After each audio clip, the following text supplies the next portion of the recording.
welcome to the 18th episode of Eye on Hong Kong. This is Harminder. This is Key. And this is our second attempt to record this episode. We were here last night.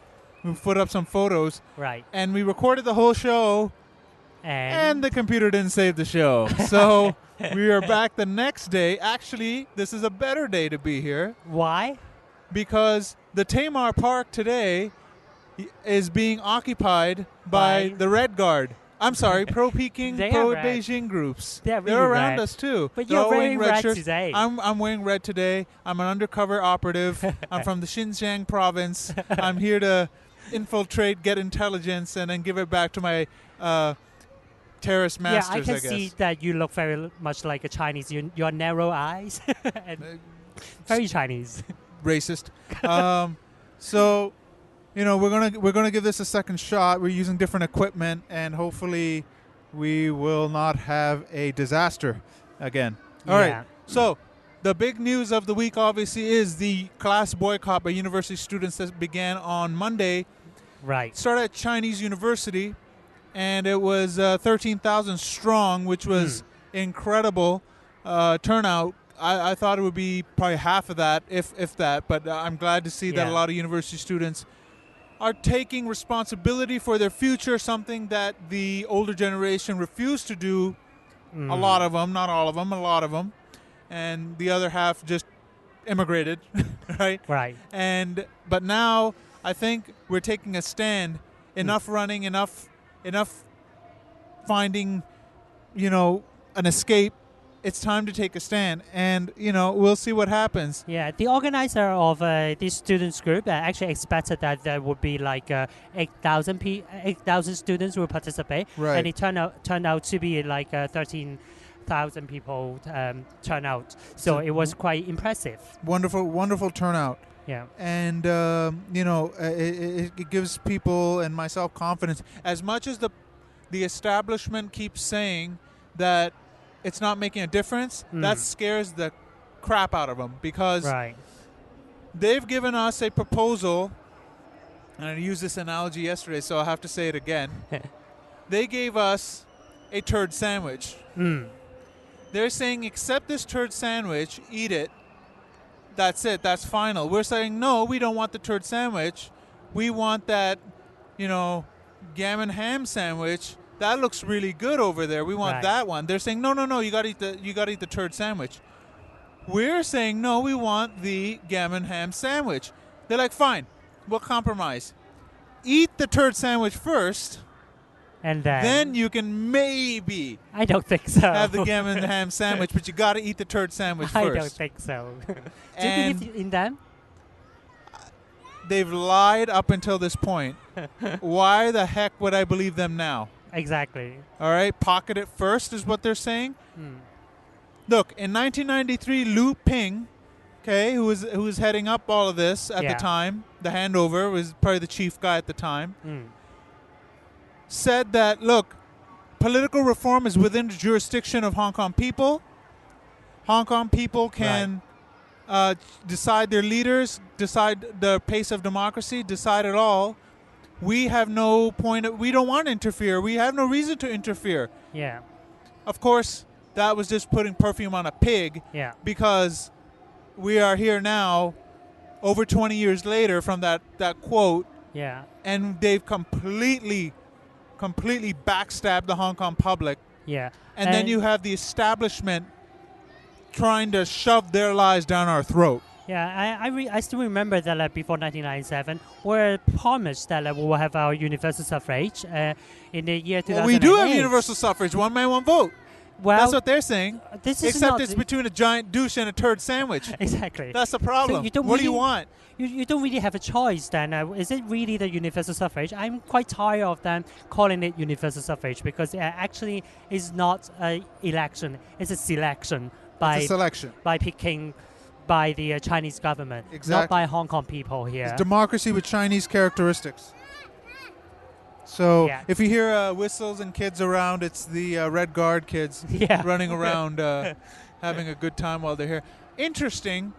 This morning photos were taken. There was barely maybe 30 people there. Yeah. They're saying 3,000. The rest were like imaginary ghosts, imaginary friends.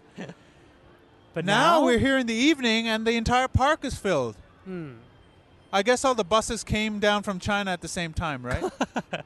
they all got here at the same time, and they've filled Tamar Park with pride, with their CCP flags and their patriotic songs that they're singing over there right now. Fine, they can have their protests. As long as they don't interfere with our protests, we don't interfere with their protests. Hong Kong is allowed a diverse I just walk around views. the park, and actually just beside the Tamar Park, there are quite a lot of students gathering outside the government headquarters. It seems that each other getting quite well along They were with each shoved other. onto the street. Yeah. They're what is it? Tin Lai Street over there, Tin Lai Road. Yeah. They went from Tamar Park to there, but at least the police are being very tolerant. They're letting them. They blocked off the street. They're allowed to be there, so it's all good. Even though they're up on the footbridge recording everything. Yeah. But it's all good. I don't care. It's public. They can record. We can record them. It's True. perfectly fine with me.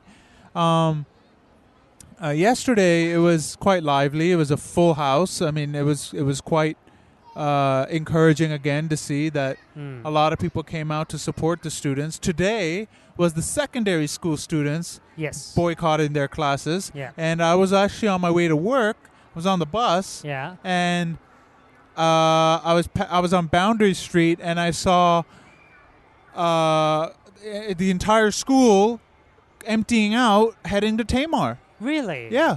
I put a photo up on our Facebook page, and that was very, very encouraging to see. It was a lot of students. In the morning, the scholarism says that there were like 1,200 students participated in this school strike by the high school students.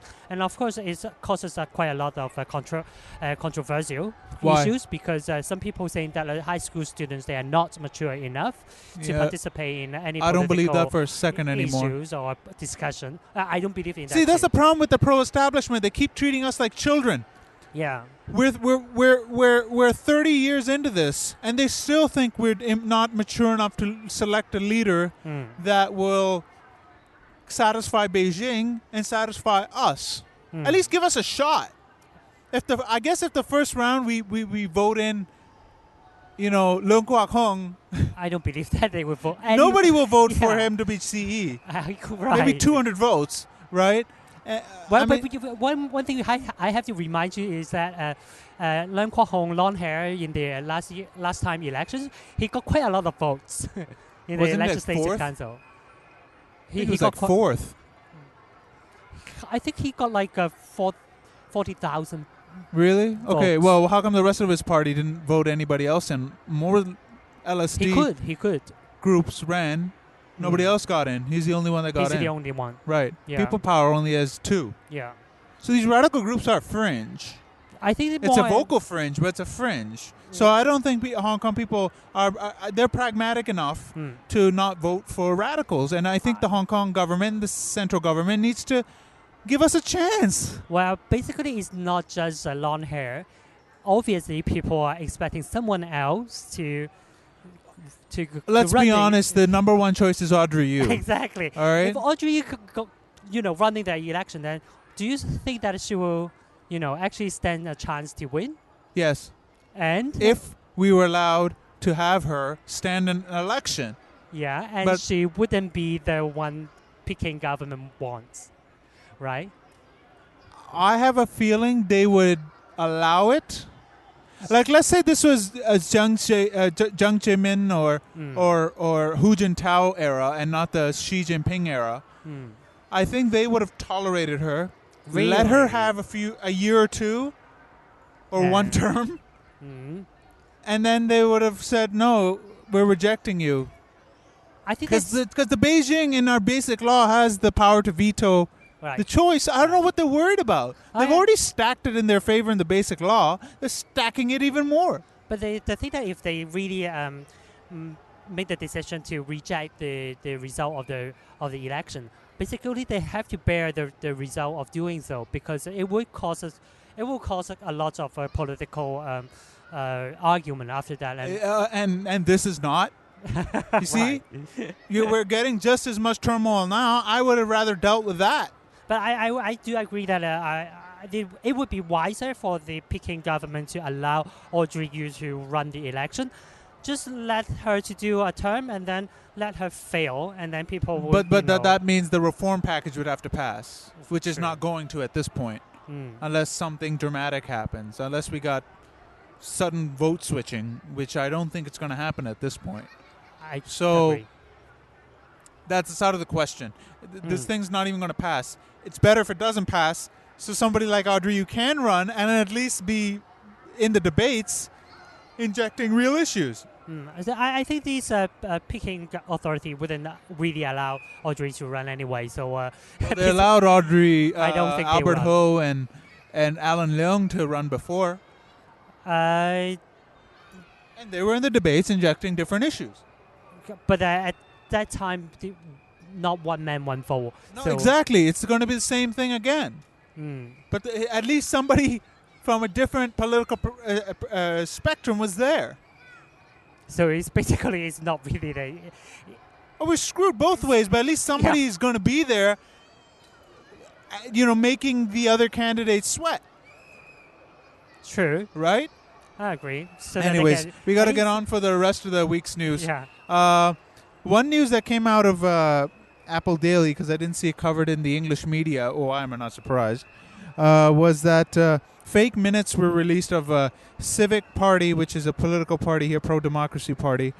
Civic Party English language group meeting. Now, apparently these fake minutes of the meeting said that they were trying to arrange a Hong Kong version of Tiananmen Square, and that they were trying to link up with foreign Islamic extremists to cause chaos in the city, and that U.S. Consulate General officials attended the meeting and promised to grant students political asylum and a safe passage to the United States in case they have to escape. Please tell me that you are not reading a novel. You're not reading a fiction. I know. Why didn't I think of this? I have so many ideas for novels because this was just brilliant. But of course, it was all BS because the U.S. consulate in Hong Kong said we didn't send anybody, and Jennifer Eagleton, the convener of the meeting, said none of that happened. None of it is true. There were no U.S. consulate officials there. The English language group of the Civic Party does not keep any minutes of their meetings. They take photos just to have a record, I guess, of who was there and just good for their newsletters and stuff, but they don't take any official minutes. And but Wenwei Po, the pro-Beijing mouthpiece in the city, ran it as a front headline story, front page news, like it was confirmed. It was undeniable news. Wenwei Po has no integrity if they're actually publishing this kind of garbage, saying it's real. Well, I think they actually offer very good entertainment for Hong Kong people this week, and apart from this, it's like Pravda of the Soviet Union. Pravda now is fine, but back in the Soviet Union days, it was like this. I think some people we do need some entertainment to laugh at. At least this week, they also have this front page cover of Joshua Wong, and saying that he is actually trained by the U.S. Army and how to fight and how to how to be a spy. And is he barely 100 pounds soaking wet? Yeah, he's so short and so weak and wearing these glasses and so nerdy. That's why he needs some fighting class to really learn to fight. He's like Jason Bourne. He's a secret agent that can kill everybody in the room if he wanted to, right? I also quite like Joshua Wong's reply on Facebook, and he's actually posted up this image of a street fighter of this U.S. Army. Oh, the Colonel Guile. Yeah. It was Colonel Guile. And I say that, I was trained by him. Nice. Yeah, funny. He was playing video games. That's how he learned all his moves. He was playing Street Fighter. I mean, then he had another clip art where it's him skinny, and then after his training, he's built like a brick shithouse. Yeah, it's very puffy. It's hilarious. Yeah, it's so ridiculous. People quite creative here. Of course, Joshua. Yeah, he taught in the War College and over in the States. Oh yeah, I believe that. So of course, Joshua Wong also denied all these allegations formally, and no, really, he denied it all. Of course, he denies. I don't believe that. Wenwei Po says otherwise. So basically, I don't believe anything that's said by the One Weibo, but it's often very interesting perspective from the over the border, the people from the over the border. Anyways, moving on. We had the tycoons of Hong Kong, all these billionaires and ultra millionaires, meeting Xi Jinping for a private meeting. They all took separate jets because they were worried about security. I mean, give me a break. You people are not that important. And you just want to make it look like you're that important. These people only represent 10% of this of the Hong Kong economy. 90% are SMEs, small and medium-sized enterprises. Do they really fly on their private jet because of the security reason? Yes. I thought they only wanted to show off. Yeah, they're pretending that they're that important. You see, they want to. Government does this as well. The chauffeured cars, the bodyguards, all this stuff. It's not for security. It's the theater of it to show. Ooh, there's a government official. Bow down. I just saw Fernando Cheung, the Labour Party legislator, walking on the footbridge there. No bodyguards, had a backpack like any other normal person. I shook his hand, boom. Could I do that with CY Leung or any of his minions? Of course not. Yeah. And even the U.S. consulate, general consulate of Clifford Hart, he was caught in a picture that he was walking in Kennedy Town alone. It seems that he's quite relaxed when he was walking there. So basically, he's here quite safe. But some people really want to show that I am so important, so I have so many bodyguards around me. And okay, but you can't compare Clifford Hart to the chief executive. You got to compare maybe a governor. Okay, when what's his name came, the mop head. What's his name? Which one? London's mayor, Boris Johnson. When Boris Johnson came, he was surrounded by his bodyguards. Same idea, mayor versus let's say mayor. When he was in London, he took the subway to go to work. PR stunt. PR stunt. Okay. It is. That's what I don't like government officials who prance around. Like, I can understand 2 bodyguards, but not like an entourage that they always seem to go around. Hey, I need my water. I need you to check my makeup and wipe my ass. You know what I mean? It's ridiculous. But this week, SCMP also had a very good picture of bodyguards. He was like doing this dancing move. Why? Because the students try to talk to CY Leung, and then of course CY Leung ignored them, and then so they rushed towards him, and then the bodyguard was like so. Well, I gotta kind of disagree with you on that, because what was happening was CY Leung does his weekly meet the public outside his office, right? And he just started. He went to the first group, and then the students rushed him right away, and then his ninja-like bodyguard stopped him, and. Like I said yesterday before our show went kaput, I said that they should have waited for him to see where he went, kept going, and if he went to the students, great. If he didn't, then they should have done that. They should have waited. I don't think so. He wouldn't go anyway. But at least that would have been proof. Now he can plausibly deny saying, oh, I was going to them, but, you know, they rushed me first. But it gives them the cop-out, right? I don't think he will. Okay. So... moving on, we got the banquet, quote-unquote banquet, happening next Wednesday, which is October 1st, which is also National Day of the establishment of the People's Republic of China. But don't you find it weird that they actually announced the banquet date? Why? Because I thought that if you are going to actually, everybody knows what these banquets means. So I occupy Central. Why don't you just say so? Why do you have a secret code? If you have a secret code, then I thought I think it's because if they outright say it, that's kind of cool. An airplane going right above us, over here. If you say outright, that means they are going to do something illegal, and then that means, 100% that they can be arrested beforehand. At least by saying banquet, they can say, no, literally, we were going to a banquet. I don't think so. But still, I think it's just legalese, you know what I mean? We didn't really say Occupy Central, even though they said bring goggles, biscuits, water, change of clothes, porta potties. And having this guidelines of civil disobedience issue on the... It could just be a lecture. Oh, right. It could just be a banquet/lecture. True.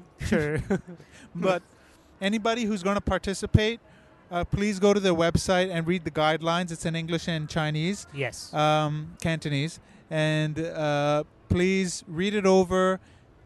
I think the most important thing was to have your phone ready, a text message already pre-programmed, where if you're arrested, you can press the send button and it goes to the public lawyers, public defenders that are volunteering to defend the people that are going to be arrested and charged. Oh, can I have some airtime? And also, please download Hong Kong CLU protesters handbook and also the Keyboard Frontline mobile frontline handbook. It tells you how to use your mobile phone to download some apps and then to protest to protect your own rights and to fight Both for are your available rights. on the Facebook page, correct? Yes. So you can go to the Hong Kong Civil Liberties Union Facebook page as well as Keyboard Frontline.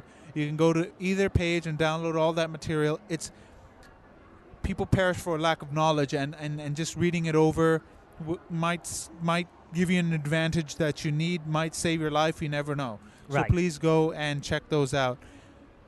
And and if you're not going to participate or you can't participate, you can either go on the 1st, the 2nd. Police have said that we're actually, inside sources have said we'll allow the protest to happen on the 1st and 2nd if they do not disperse. On the 3rd, when the holidays are over, they will start hauling people away.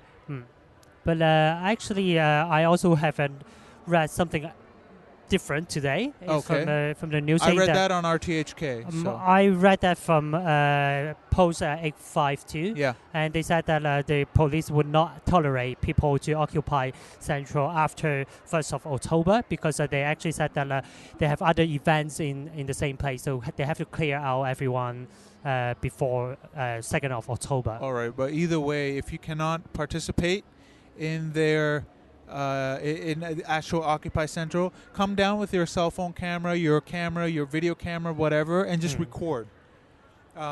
Multiple angles will be needed when they're hauling people away, just to make sure that the police are not being brutal. Right. Of course, they are going to use strong arm tactics, no doubt, for people who resist. It's good to just not resist and be led away. But if people are going to resist, if they start, using pressure point, torture moves is what I call it, but they call it, just normal tactics. It's good to have every angle covered, because the last time this happened on July 1st and 2nd, they actually asked the press to turn off their cameras. Of course, the press said, "What? Go to hell!" Right? And they kept recording. Yeah. So please, you can do that as well. And of course, if you can't make it down, period, moral support. Yes. There'll be lots of Facebook, lots of Twitter updates, retweet, share, do it all. Yes. One of us will definitely be down on those days for certain times and just record what's going on, and we'll be posting it on the Facebook page and the Twitter page as well. All right. Next topic. Hong Kongers' confidence in one country, two systems plummets. It has not been this low since the early 90s. Surprised? Yeah, exactly. I'm not. I mean, it's and this government still prances around saying, "Oh no, majority support. Everybody loves us. Everybody loves us." Not only the government of Hong Kong, also the UK as well, and the PLC all and saying the United States. Yeah, they all saying that it works. Shameful. It's absolutely shameful. But like Martin Lee said, why are they not speaking out? More China trade. Exactly. That's what it's for. The corporations don't want to ruffle feathers. They want to get in there, right? Morality is gone on this planet. It's all about dollars and cents now, and ripping people off and screwing them over to make a buck and lying to your face. That's just how. That's the planet we live on. We live in a 1984-esque, Kafka-esque. What's her name? She wrote Ayn Rand. That's the type of planet we're moving into, where up is down, down is up, left is right. Everything is backwards. But I'm glad that we have these students. They actually stand up for their own rights. And the youth are going to save this or since get you're also crushed. talking about Martin Lee, he was one of the speaker during these class boycotts. I think what he said is quite interesting this week because quite a lot of netizens has. What did he say? He's actually you said, want me to quote it? Yeah. The quote was, "The battle isn't just for ourselves; it's also for the 1.3 billion people." And then he meant that 1.3 billion people would be the PRC Chinese. Right. And a lot of netizens blasted him for it. Because I think it's because the rise of the localism actually is. Yeah. You got to win your small battle first before you move on to the war. You know what I mean? Right. You cannot turn towards Russia before you dominate the rest of the region. My analogy is that Hitler got megalomania and thought he could take down Russia and got crushed. Yeah. Right? Same idea. You gotta first take care of your own little problems here first, then move on to the big fish if you want. But of course, if Article 23 was passed, that quote would have been subversion, and he would have been arrested on the spot. Obviously, we will too. Which was the national security legislation. But what I mean is that I don't really believe that Hong Kong people can lead the whole population of PRC to democracy, and it's just we're just tiny little city in the Southeast Asia, and China is too big. If people want a democracy, they should fight for it themselves, and Hong Kong people also should stand up for ourselves to fight for our own democracy. Other people's matters, I don't really think that we should get too much into it. We can do moral support. Yeah, we will moral support that. Anyone who fight for democracy, we support them. But sure. I mean, we cannot just take the lead. I mean, come on, Hong Kong. Don't be too arrogant. I don't think it's arrogance. I just think that he has a dream. Yeah, right. Okay, he has go a big home dream. And sleep.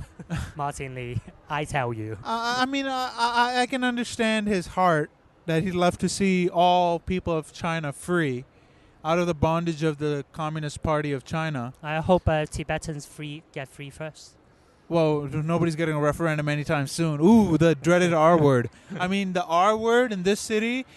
And the I word, independence, are the most taboo words, more than any swear word. That's very true. In this city. Yeah, even in I think last night I was beside the stage, and then I heard this speaker on the stage. Nobody even wants to discuss it, just as a rational discussion. The speaker saying that. They're asking the students, saying that, asking them, are you guys supporting the independence? We are not supporting the independence, right? He was like shouting on the stage. Just to like make sure that that's not what we want. Fine, they want to make their stand clear. Fine, but I don't think it's wrong just to speak about it. What if we declared independence? What would happen? Obviously, the tanks would roll in. Yeah. We know that. But it's not dangerous to discuss. We still have freedom of speech. Exercise it. It's a freedom of expression, and people have their own ideas. And why can't they discuss it? And why these people? No one's organizing a group to. Well, there is a group that wants independence, but it's like 15 people. I mean, give me a break, right? No. and actually, that guy got slapped outside court. Speaking of that, I find that the pro-Beijing group, the patriotic group that's right now singing patriotic songs of their struggle against the proletariat, their struggle for free the motherland from the Western oppressor. Sorry, I thought I was in the 60s again. They seem to be the most violent. A 16-year-old student just handing out leaflets trying to say, please support the secondary school boycott, got attacked by some coward, some 60-year-old coward who shoved his megaphone or something like that into his teeth and chipped his tooth. Yes. What cowards? And then you had that guy who was slapped outside the pro-independence group convener. He got slapped outside court by another, I don't know the guy's political affiliation, but I got to say it's pro-Beijing. They seem to be the most violent. I mean, when that march that happened, the Black Cloth March a few weeks ago, they had the giant black cloth going through Central, right? they had their booths, the pro-Beijing group, the pro-establishment groups. They were taking photos of pro-establishment legislators and figures and slapping their flip-flop slippers on them, which is a big insult. Like cursing them. It's like cursing them. Yeah. And we don't do that. We are intellectual. We did. I think someone had this video of. We got effigies that we burned. But we do. Yeah. So. No, I'm just saying that I'm being sarcastic. It's tit for tat. But nobody's physically attacking the other group. They are physically attacking us. True. And that guy, that coward, goes up to a 16-year-old kid. Karma's a bitch. But it's very good that that 16-year-old kid today he was here and he said that he would not back down, but he actually is admitting that he's quite scared, in fact. So, but when during these class boycotts, actually some pro-establishment people came to visit the students and say that they want to. Yesterday. Yesterday. And, Letitia Lee. And on Wednesday night, down. I think. Really? Okay. I know Letitia Leung. Lee. Oh, and Priscilla Leung. All Yeah. right. Legislator Priscilla Leung. And they were safe, and they were actually they just walk around, and people wouldn't do anything to her. And I would say that the fact that they are alive it shows the civility and the what did he say? I found it hilarious that Letitia Lee called this movement the Yellow Terror because. Why? Well, Why for a yellow? second I thought it was a racist term. No, I'm joking. I thought it was golden shower. Oh. Oh. I was like, why? Why so kinky? Dirty. No, because you know how the democracy group, whenever they see political suppression, they call it white terror. Yeah. So they're going the other way and saying it's yellow terror. Yeah, they have to find something that to set off the effect of the other party. So they have to create something. Of course, yellow nobody terror. bought it. Everybody was like laughing. But really have to understand that they are very creative in a way, and and I'm quite impressed that tonight they have quite a lot of old people. They don't have to go to bed. Most of the people I have seen are either 60. old people, majority are over 60, or very young kids, or very young kids who don't know why they're here and actually are just running around playing. Yeah, I don't know. I don't understand why. Oh, and one more thing is about C.Y. Leung. He actually met the students this week, the high school student. Did he? Yeah, he went to a school. It was a closed door talk with the high school students, and he was trying to, show to the public that he's trying to communicate with the students. But basically, it was organized. You don't handpick where you want to go. You meet the entire group at once. It's actually organized by the group supporting the government. And oh God. But very funny is that one of the students came out and asked a question, asking him that, do you think that it's right to force your daughter to come out to take a picture with you to show that your family is united? Ouch. And what was his answer? Or did he ignore it? He said, hey, I'm not going to talk about my family. Well, it's true. I will say that. When it comes to the family, unless they say something in public, hands off. No, but the thing is that he was the one who pushed the family out to the public. Yeah, that's true. That is true. And then his wife... Exactly. On triads on TV. But the whole government officials, some professor I think they formed this called BMW Club. Blame my wife? Yes. The Blame My Wife Club? Yeah, we also have to government officials seem to do that a lot, and they get in trouble. Cowards. Raphael Hui, to his credit, did not do the BMW defense. Brave man. Brave man, because... earlier in the week, they said that $11 million was given to him secretly by a person from Beijing. Raphael Hui was the former chief secretary under Donald Zhang. Yeah. Yeah. And he's on trial right now for apparently receiving bribes from the billionaire Kwok brothers of Sun Hung Kai. He received more. To be their eyes and ears. Well, that $11 million just from Beijing, and he didn't declare it. He openly says, I dodge taxes. And, I mean, we're talking about crooked behavior. It's not, look, he says he was not compromised. He says he did not betray the Hong Kong public's trust. Look, by accepting that money, by accepting money from across the border, it's not did you do something wrong, you were Right. immediately compromised. Right. You could have been blackmailed into doing something you didn't want, or you could have been outed. You know, all it takes is a leak to any newspaper, and that's it. Your whole career goes. It's down now, but it could have been done then. And then the news source all pointing to the Chinese officer Lui Fei, saying that he was the one who arranged the money to Raphael Hui. And he also said something very funny, is that telling Raphael Hui not to overspend. It wasn't Li Fei. Just It wasn't Li Fei. It was somebody else. I'm trying to find it's who it Lui was. Hui. Oh, okay. Sorry. So it's different. So It's a different one. Oh, yeah. it's just like a parents telling the kids, don't overspend. Be good, and then you will get Well, more. clearly they knew that he has a spending problem, Right. and he does. I mean, the guy was spending like mad. I mean, like, you know, $20,000 dinners. Like, how the heck do you have that I want to be his friend. I want to be now? You know, no, not now. Then. Right? He wouldn't have given you money. Right. He would have just bought you dinner, though. I don't mind. Very, very expensive one.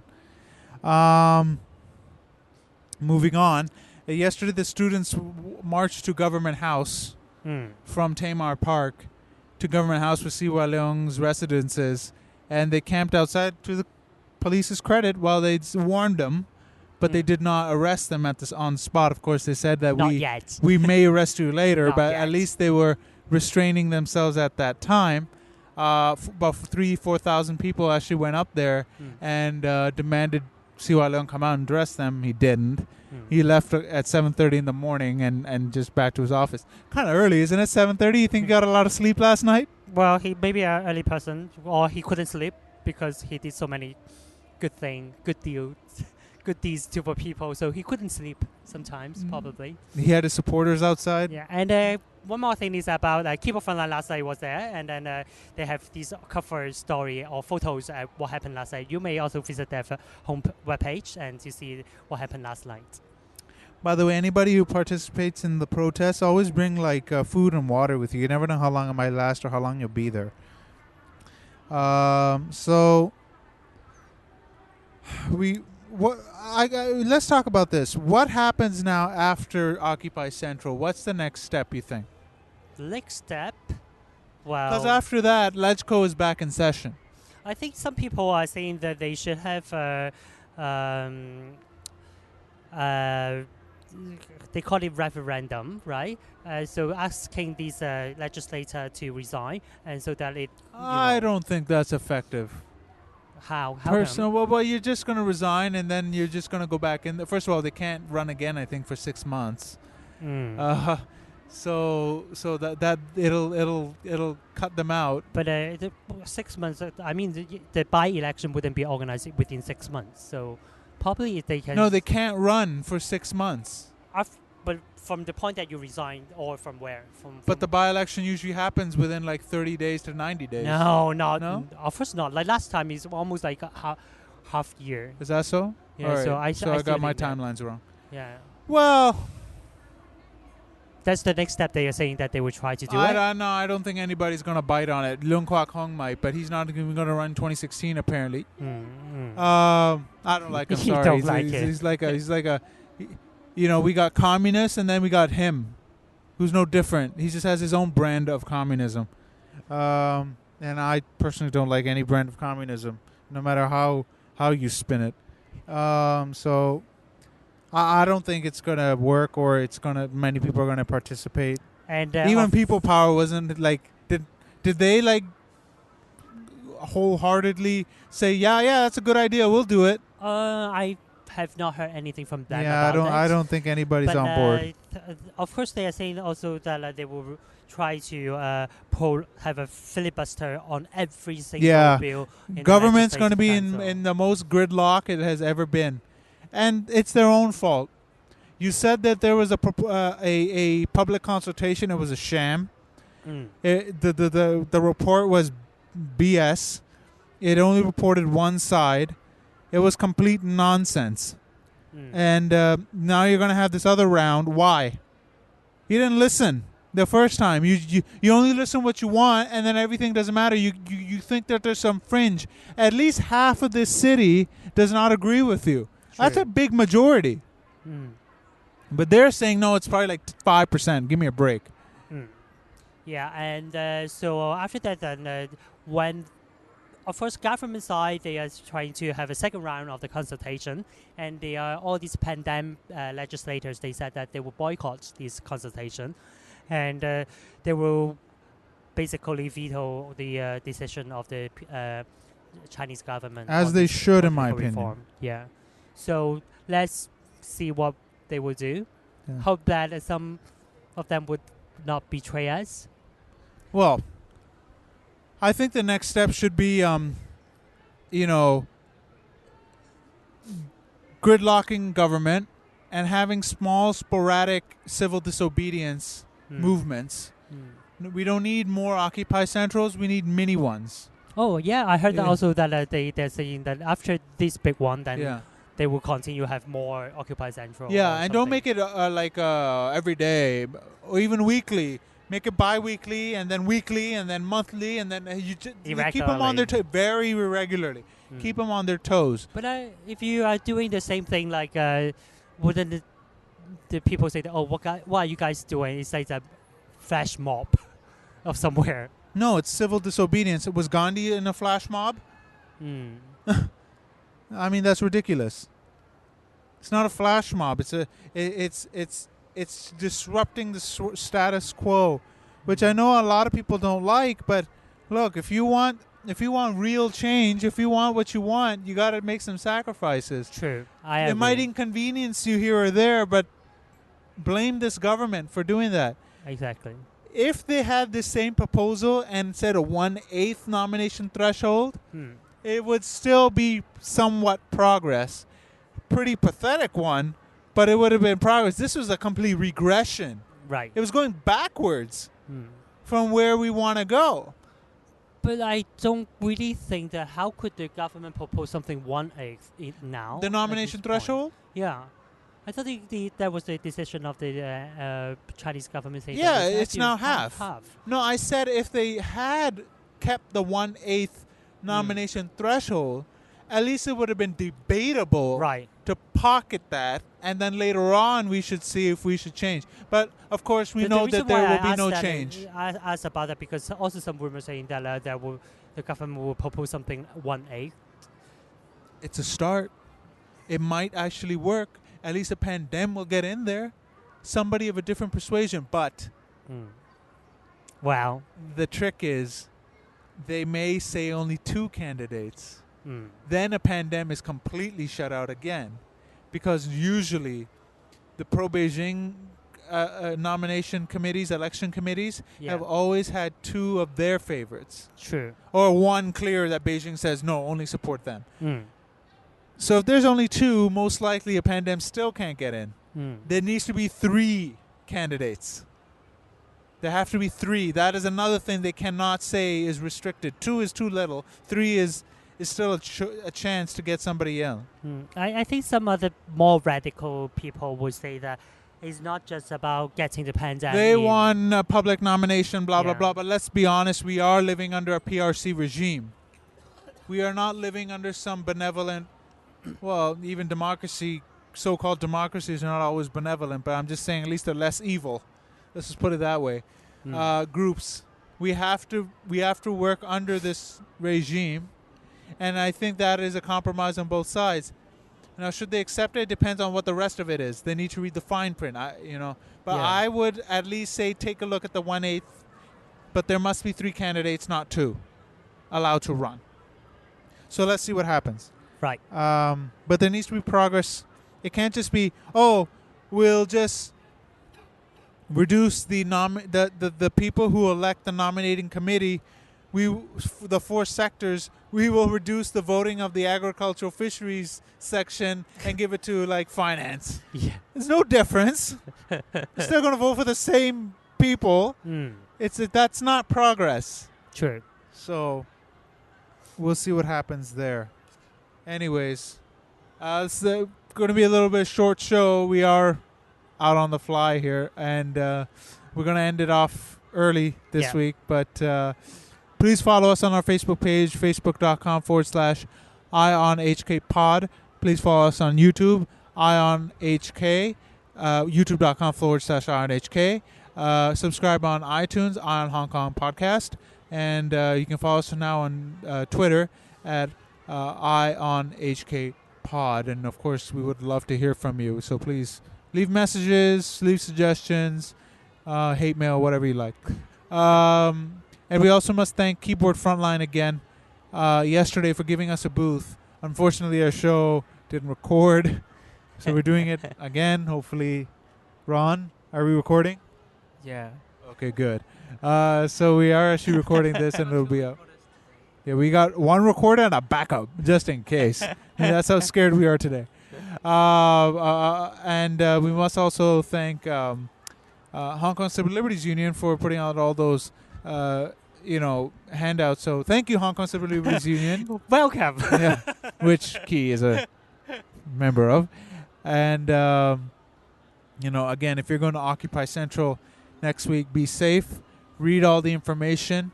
Anybody who's not participating, be there. Just record, take pictures, put them up on your Facebook, share them on Twitter. Let the world know what's happening here. Because governments fail us time and time again.